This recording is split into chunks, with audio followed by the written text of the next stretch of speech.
Hi everyone, I'm Marnix broer. I'm one of the co-founders of Studocu. Studocu tries to empower students to excel in life, and how we do that is actually making sure that they properly go through their education. So let's take a look at the global world. What are we talking about? We are having around 200 million university students in the world and around 600 million high school students in the world. And all of them are looking for ways to study better, faster, and more efficient. Thing is, why does Studocu exist? And that's this reason. So let's take a very conservative approach. All of those 800 million students combined, let's say they all make 10 documents a year. That would mean actually that we're talking about 8 billion documents being generated every year. Problem in our eyes is at least that all this great content is then locked on their computers and it's not being shared with a larger audience, at least not further than just a few people they really know well. We are here actually to set all this content free, and that means that we make it available at one platform named Studocu.com. So here's the homepage. It works pretty simple. You go to the homepage, you select the course you're going to take this quarter, for example, or this week. Who knows how quick you are in preparing for your studies. And once you found your course, let's take this one, European Union Law. There you find in a very easy overview all the content that is available for your course, for your university, for your professor. And the key thing here is that it was shared by your fellow students, whether it was from this year's class or the year before, it doesn't really matter as long as it's still relevant for you. So it's very well organized, it's super easy to find your documents which are helpful for you to prepare, and then zooming in you can click on a document and here you can view it, you can download it, you can comment, chat with others about it, or take annotations, that kind of stuff. Then about the business model, because every good business should have one, right? We have one as well. We are based on a freemium model. That means that 85% of all the content is freely available. On the other hand, that also means that 15% is not, and we call those documents premium. Those are the most popular documents, and we think therefore the best to prepare you for your studies. But in order to get access to premium, you can either take a subscription. So we have a subscription-based revenue model, and that's around €5 per month, depends a bit in which country. Here's, for example, the US, where it's $5 or $8 if you take the quarterly plan.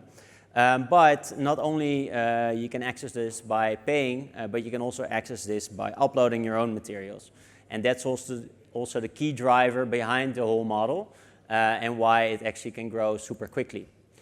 Because looking at our flywheel, we now have 60 million active students every month. They come by at the platform, they want to use the documents. Most of them are for free, of course, but if they do want to access those premium documents, many of them will contribute. And actually, we have around 800,000 students uploading every month. They upload on average 2 documents, so 1.6 million documents are being added every month. And that actually fuels the growth, because the more documents we have, the more users this will attract. And the more users we have, the more documents are being provided. So this is a continuous loop, and it will only scale faster and faster. So that was the core business. At the meantime, of course, we're not only working on this, trying to reach all those 800 million students, but we also try to make our product even better than that. So we have a few other ones. Recently, the AI Q&A was launched, so like 2 years ago. It's a very helpful tool for students. They can simply post any question they want. We tailor the prompt to make sure that their questions are actually answered for them, so not just in a generic way, but really specifically for their studies and their course again. It's going very well, and we also try to make sure here that it's not just leaning on the core business. We actually want from every product we launch to actually be self-sustainable. So in this case, right now we have around 6 million students a month who actually visit the question and answers generated by this AI engine. And we have around 100,000 students posting questions, but they post a lot, as you can see, on average 7 questions a month. All being answered. The feedback is great on this tool. Everybody loves the answers, and that's good for us. It's not monetized, so for us this is simply a helpful tool for the students, and if they want, they can actually go to the documents, after which they will land in our business model. Second one is Study Space. This one is fairly new. Here it's pretty cool. So again, with help of AI, we can now actually have students select a few documents which they want to study, and then the AI engine can create a pre-test for them, trying to see if they comprehend all the knowledge they want to learn. It can be in flashcards, but also in multiple choice questions, whatever you wish. And like Duolingo, but not that advanced yet, of course, but you can try to rehearse yourself in different ways, ensuring that you master all the knowledge. Again, here we have a growth loop going on, so we have people who share the documents. They are being invited to actually upload more because they want to study, for example, only their own summaries instead of the ones shared by others. And in this case, 45,000 quizzes are generated every month and being used a lot by other students. And then thirdly, we have the Studocu groups. This is simply a form of WhatsApp groups, but then for students. And in this way, we enable actually students who do not have many social contacts or are missing out on some information. They can join these groups, chat along with the studies, and yeah, compared to WhatsApp, for example, it's very similar. The only thing is that we enable it much easier to connect with the documents, link them towards it, as it's just a quicker way to chat with each other. For us, this is all about helping students and creating a bit more virality on the platform itself.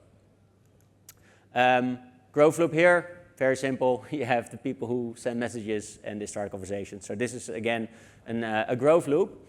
For Studocu as a whole, we have the university document sharing, the high school sharing, and those three other products. They all spin individually, but of course combined they even spin faster, and that's what we're quite proud of, that we're not building stuff in silos, but the products reinforce each other, but could be standalone as well.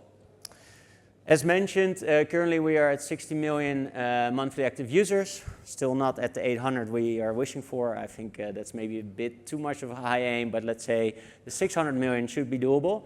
So we continue building. At the moment we are active at 115,000 schools in over 100 countries, and yeah, as mentioned, we keep building, and if you're interested or if you think you can help, please feel free to reach out to me.